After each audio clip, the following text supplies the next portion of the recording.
It's now time for On the Line with Cheryl Wilkerson. The conversation will range from local dialogue to international. This show is meant to enlighten, inform, and to inspire. On the Line with Cheryl Wilkerson begins now. Hello and welcome to On the Line. I'm your host, Cheryl Wilkerson. Thank you for joining me on this Sunday morning. Today we're going to take trips. Today we're going to learn about nature. Today we're going to learn about wildlife, all of that. You're like, Cheryl, how can you bring us all that in 30 seconds, 30 minutes, I should say? Well, I can do it because I have on the line with me the one and only Heather Williams. Now, full disclosure, this is my niece, okay? But she's extraordinary, so that's why she's on this morning, okay? Hello, Heather, and welcome back to the U.S. How are you? Hello. Thank you for having me. Hi. Well, I'm excited because you have been so many places that we would never think to go. And you just have this different attitude about wildlife and animals and nature. And I remember when Heather was a little girl, I remember asking her what kind of pets she would have when she was older, because she obviously, as a little girl, liked animals. And she told me dogs and cats and a Komodo dragon. I will never forget this child telling me she wanted a Komodo dragon. I'm like, what is a Komodo dragon? Do you still want a Komodo dragon, Heather? Not as a pet, but I would love to appreciate it from a distance. Okay. All right. So the background on Heather is that she grew up in Virginia, went to school in Glen Allen. You know, if you know Henrico County, went to school in Glen Allen. And then she matriculated at Virginia Tech. Well, first at Glen Allen, you were involved in what? What did you do for extracurricular activities? Oh, my gosh, so much. I was in the National Honor Society. I was in band full-time.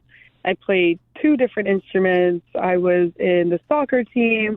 I was in so many different clubs and variations of sorts. But if there was a club I could join, best believe I was in there. What were the instruments that you played? Trumpet and French horn were my main ones. I started trumpet since I was in middle school, but then I migrated to French horn because I was able to kind of define it as my own instrument. Mm-hmm. I didn't really have anybody to teach me, but my band desperately needed one. Mm-hmm. And then I ended up getting to all county orchestra. I ended up being in the first symphonic band in Glen Allen. I was the first of my school to do it. I ended up being an all-state band for a few years on French horn. So absolutely was able to define it as my own, and I love playing French horn. That's right. You did that. And then you decided, I think I will go to Virginia Tech. So tell us how Virginia Tech played into what you thought you wanted to do with your life. Absolutely. So Virginia Tech, I got my undergrad in animal and poultry science with an emphasis in swine. So I really, really liked pigs, and I thought that I wanted to do some research in basically, because pig anatomy is very, very similar to us as babies. But I thought you told me monkeys were. They were. Yes, they are as well, but pigs are closer. Okay. Pigs are even closer. Oh, yeah. We share a lot of, similar behavioral traits with monkeys in that sense. Pigs and us are very different. But in terms of anatomy, pigs and babies basically are the exact same in terms of immune defense, in terms of, structure, etc. But as I got older and, as I continued on with my program, I realized I love pigs, but I didn't really like the people that worked with pigs. And that goes on to say, I won't go into too much grimy details, but we had to work in a slaughterhouse for a semester. We've had to do various things where they kind of justified various actions being pigs don't feel the way we do. And I said, I'm good. So I went on the other extreme. I took a wildlife class at Virginia Tech, and they were able to open this new world of just taking a more conservationist approach to animals and how to say, planes and geese are each other's worst nightmares. We, unfortunately, not slaughter, but we accidentally hit hundreds of geese, thousands of geese a year in every airport known to man. So we try to figure out a very humane approach of maybe introducing sound barriers and playing a predator nearby so the geese would naturally migrate away, or maybe there's a smell in the air and we as a class would have to figure out like our proposal, and then we would see what kind of solutions that other conservationists were able to come up with. And that really opened my eyes to be like, I like that. That's a good approach. Yeah. So that's like when you told me, when I asked you, I say, I walk around the neighborhood and sometimes people's dogs are loose. What kind of spray should I take? And you tell me, Aunt Cheryl, you need to put some food in your pocket. Do you remember telling me that? I did. I sure did. You're like, put the treats in the pocket, but we don't think like that. We think put something in our pocket to defend ourselves that would, I guess the word that would stop them. But you came up with an approach, something that would stop them, that would make them happy. Yeah, that would full on distract them, because they'll be more interested in that, and they won't necessarily bite. They'll just be like, what is that? Even if you rub your hands in ham, I mean, I wouldn't recommend it because I say eat ham as it is. But even if you smell like meat, they'll just be like, what is that? Why do you smell so different? And they'll go from necessarily, if you're scared of like bigger dogs and things like that, they'll go from an aggressive approach to more of a curious approach. And when, humans are curious or animals are curious, they explore things with their mouth, but gently. So even like sharks will do it very similarly, where they'll just kind of like put their mouth in their, or put your hand in their mouth, and they'll kind of feel around. They'll be like, you're not really edible. And they'll go about their business. So and you did that? Well, I do carry around treats, but if we're talking about dogs or things that are bigger, I'll get into my experience with being less than 10 feet away from a bear shortly, and how we've had to handle that. But we did not have any type of meat on us in that case. But if it comes to dogs, that is a good distraction habit. We will keep that in the tip jar. We will always remember that. And so you did graduate from Virginia Tech. You got that diploma. And then what did you decide you wanted to do?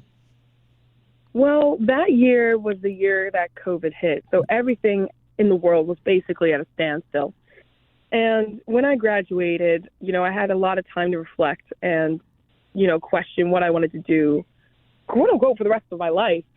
And I realized that I couldn't get that wildlife class out of my mind.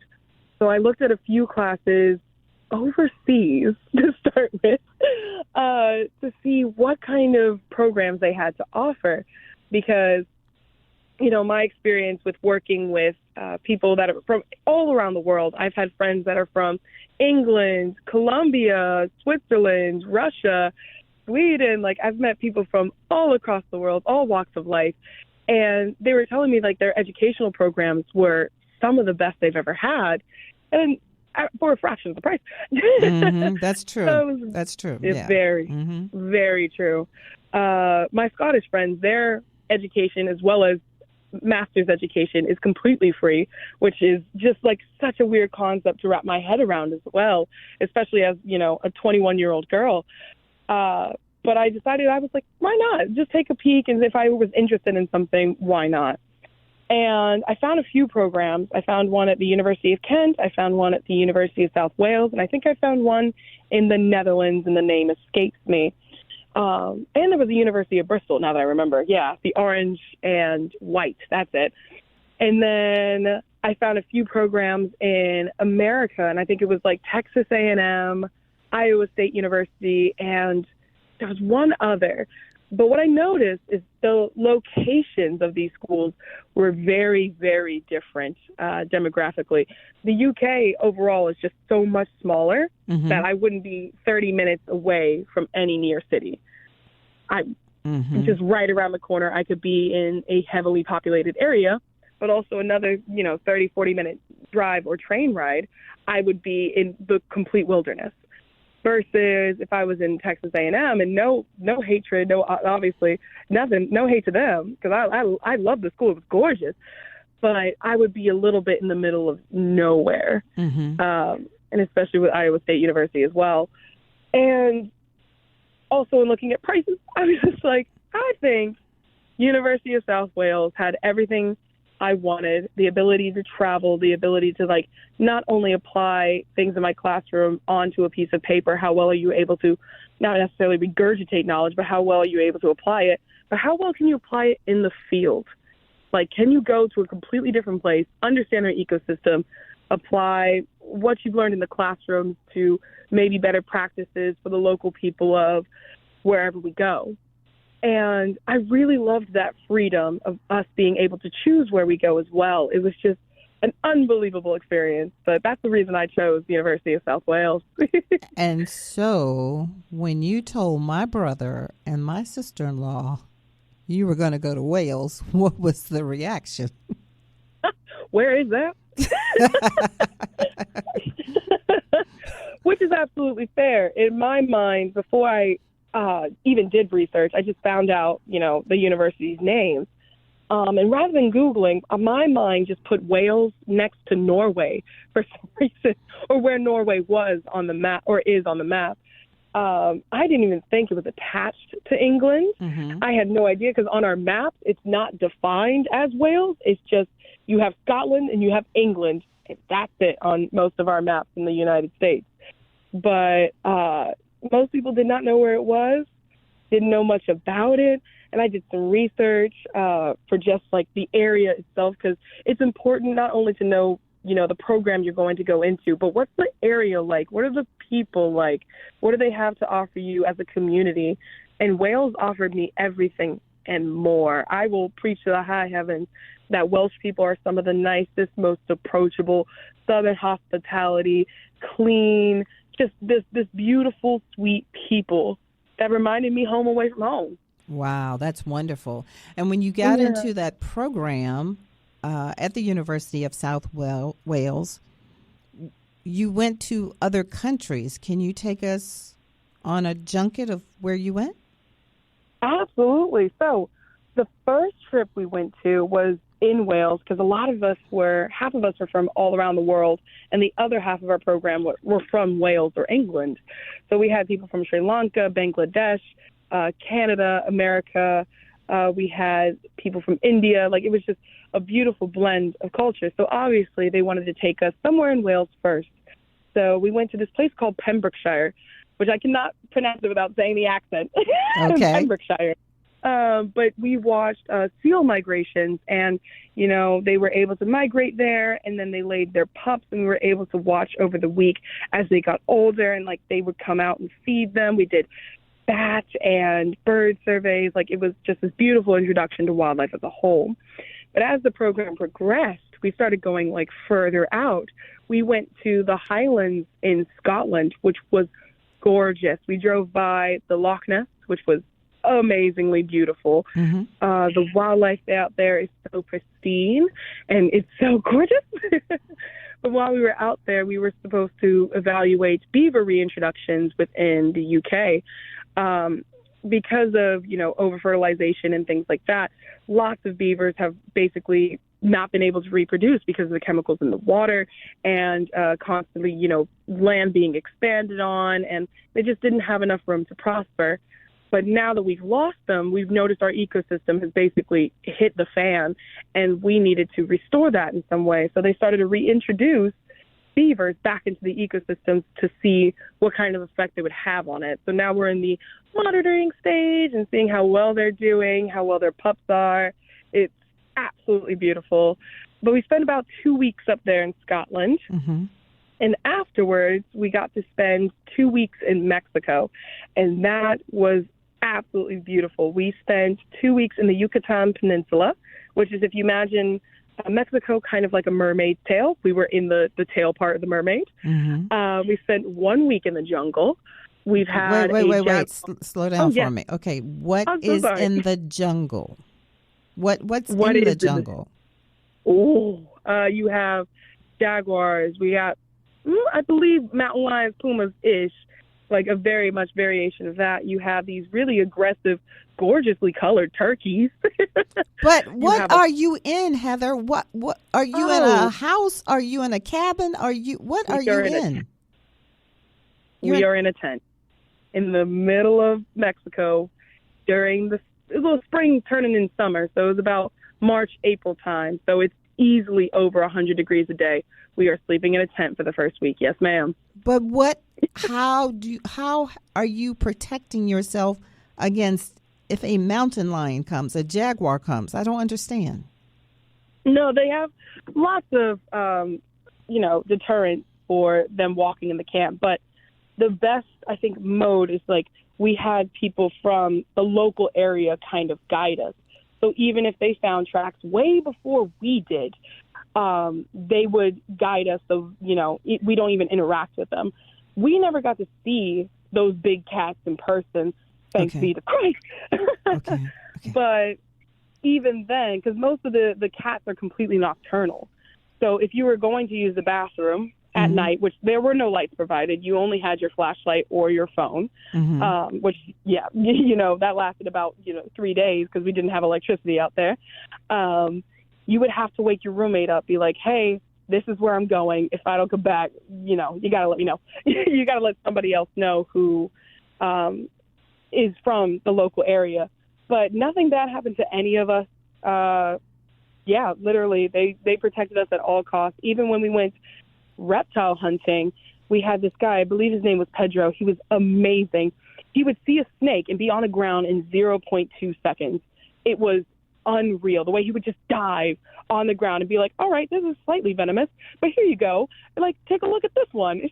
There's a completely gorgeous snake and completely beautiful, but oh my God, slightly venomous? And you just grabbed at it with your bare hands? And he wasn't killing it, he was showing it to you, right? Yeah. Telling us their importance in the ecosystem, what they ate, when they were active, etc. You could see the coloration, etc. Like, it was so amazing. And, after he would be done showing us, he would release it back safely. And, the snake and him were completely unharmed because the snake is glad to see another day because after it's caught, it's like, well, I guess that's it for me. Okay. But as soon as it's released, the snake just goes away and we go on our separate ways. So that was the jungle in Mexico. That was the jungle. It was absolutely gorgeous. We also did bird surveys, but that was at 3 a.m. in the morning where we started going out. But if you didn't have electricity, how do you know what time it is? They have lots of watches, and so did we. You had to buy basically an electronic watch, but not electronic. What is it called? Digital?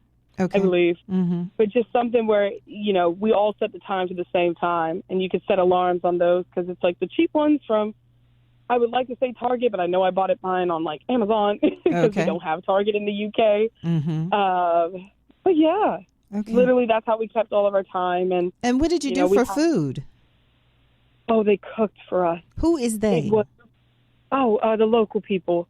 Okay. So they had, I think this program is absolutely beautiful. So it's called Operation Wallacea, but this group in particular is able to incorporate like the local people into feeding us and hosting us and teaching us about not only nature, but our interaction with nature. It was such a cool experience because, for Operation Wallacea, we come from throughout the world, and multiple people come multiple times of the year. And because of that, they're able to get this stable income as well. Because the economy throughout the world has just been, as we know, really, really difficult to maintain that kind of tourist atmosphere, especially somewhere like the Yucatan Peninsula. Because really, where the tourists go is to the Mayans and to the giant, beautiful structures in Mexico, which are awesome and amazing. But they don't necessarily, the people who tour that don't come for the nature. They come for the sightseeing, the pictures, and everything else. That's right. Yeah. Okay. So you left Mexico, and where was next on the trip? Oh yeah. So we spent the first week of Mexico in the jungle. The second week diving. That was gorgeous as well. Saw a whole bunch of coral reefs. Saw a really, really rare fish, which the name escapes me now. But we saw a barracuda. We saw moray eels. We saw palmacentridae, which are just either giant angelfish or I'm forgetting the other name for them. But it was just absolutely beautiful. The diversity there as well. We saw giant sea turtles, green sea turtles. It was just unreal, that experience. And Mexico's doing this really cool program where they're doing rotational grazing because sea turtles are kind of like cows where they munch until the grass is gone. Not as bad as sheep, but still really bad. But there's a certain moss that they avoid. So ecologists have figured out that if we just put that moss in that area, it doesn't even need to grow, right? It doesn't even need to be intact. If we just replace that moss there, they'll stop eating it. The seaweed or the seagrass can regrow and reestablish, and then the sea turtles can go back to it. Okay. And it's just like, that's such a cool human to turtle interaction. But that's the last little bit about Mexico, because now we're going to get to the nitty gritty, beautiful parts of Romania. So out there, I was there for a total of 6 weeks in Romania, specifically Transylvania. And that was so beautiful, so warm. We spent most of the time in tents as well. I didn't have signal for those 6 weeks, and I was able to completely disconnect from not necessarily the, internet, but I was able to really connect with nature. And I think it was my second week where we had people, once again, from the local area, who are very much aware that if we're going into the woods, we will come across some bears. So they have bear maces, and they do these bear calls. And there was one time where we saw fresh bear poop on our path. Mm-hmm. And we were like, oh, that's absolutely fascinating. We might have to veer off into a completely different direction, because we don't want, if it's fresh, we don't want to, cross that path anytime soon. Mm-hmm.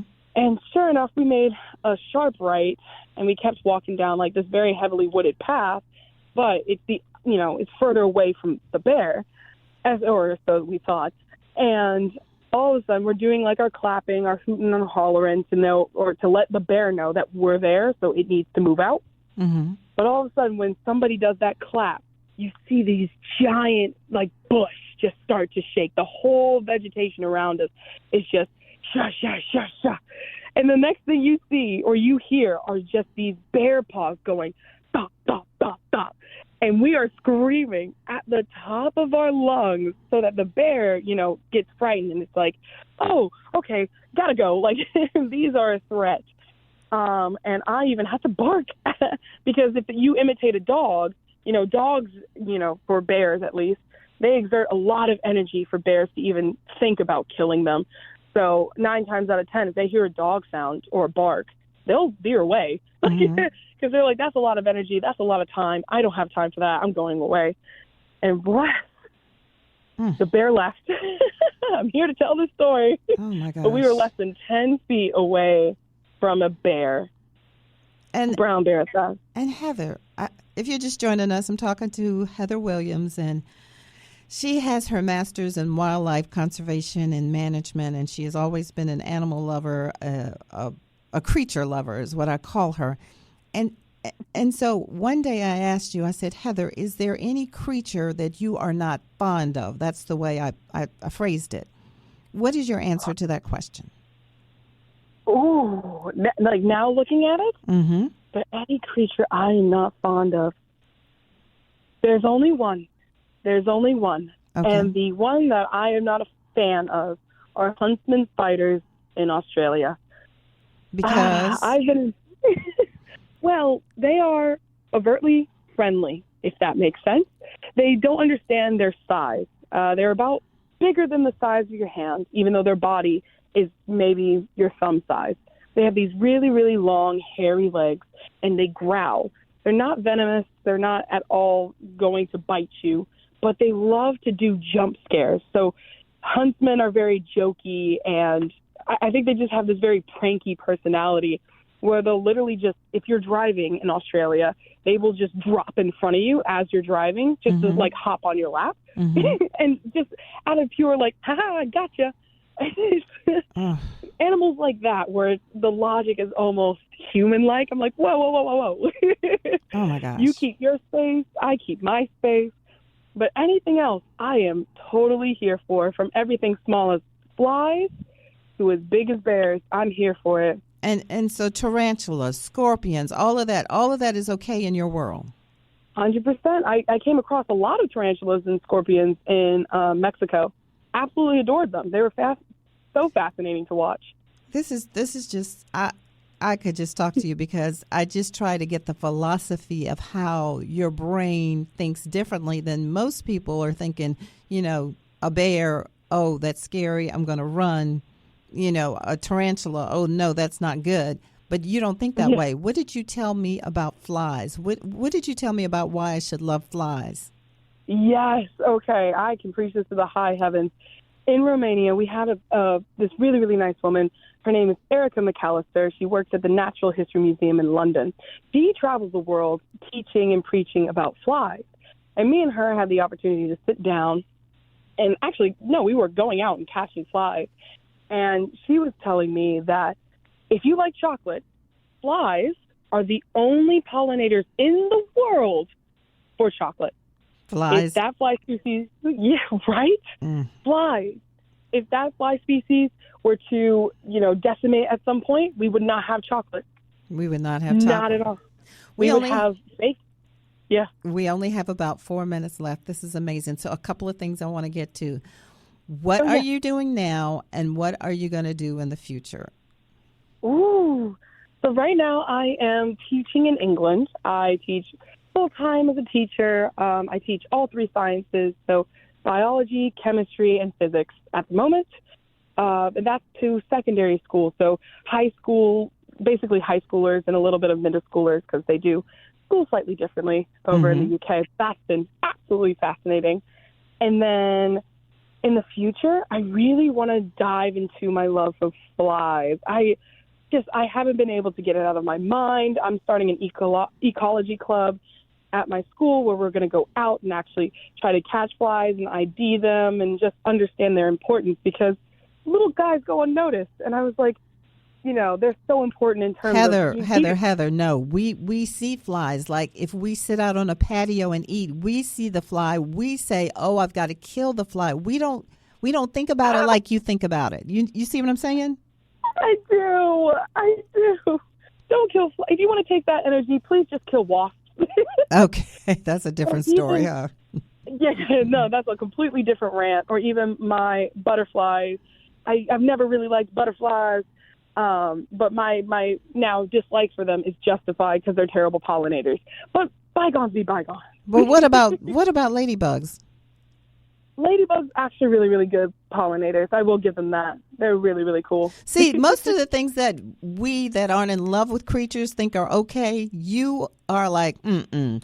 And the things that we're like, oh, my gosh, you're like, oh, it's beautiful. Oh, it's wonderful. That's interesting to me. I think I've always been like that, yeah. Yeah, you have. And not even on purpose. And so the future is, once again, I'm sorry, the future, what did you tell me for the future? I think I wanted to expand on my love for flies. So I definitely want to become an ecologist. And I think I want to become an entomologist, which is just someone who studies insects. I would love to travel the world and just see how their ecosystem's doing. And you can base that all on the insects that are present. It's really fascinating. And you can live off of that? You can make money off of that? Yes. Okay. Do you have to go back to school for that? No, actually. So okay. The woman I was talking to, or about Erica McAllister, she gets flown out throughout the world so that she can, gauge what the ecosystem's like just by the insects she's able to capture. But she was literally in the Honduras this year. She went to Scotland, the Netherlands, I believe like 3 other countries, completely paid for, expenses paid, bills paid, etc. Because who does that? Who studies flies? It's such a niche area, but it's so important. Okay. Well, I thank you for being a guest on the show today because I've not been to Scotland. I've been to Mexico, but not like you. And I've never been to Romania, and I never thought about going. But now, listening to your adventures, I've never been to Wales. Maybe so. You've opened our eyes today, Yay! I definitely endorse. My niece, Heather Williams, and she is what is your title? You're not a teacher. What are you? You are a MSc, so Masters of Science. Masters of Science. Okay. All right. I'm getting it. I'm so glad that you could take us on your adventures today. I might call on you in the future, especially with this climate and what's going on. We need to learn about that. But thank you for taking our time today. And I love and appreciate you. Oh, I love you too. We will talk soon, okay? We'll talk soon. I can't wait to see you. Okay. There you have it, Heather Williams. I'm Cheryl Wilkerson. Thank you all for listening today. I appreciate it. I told you it was going to be fascinating, right? And you all have a great week. As always, behold the green and gold.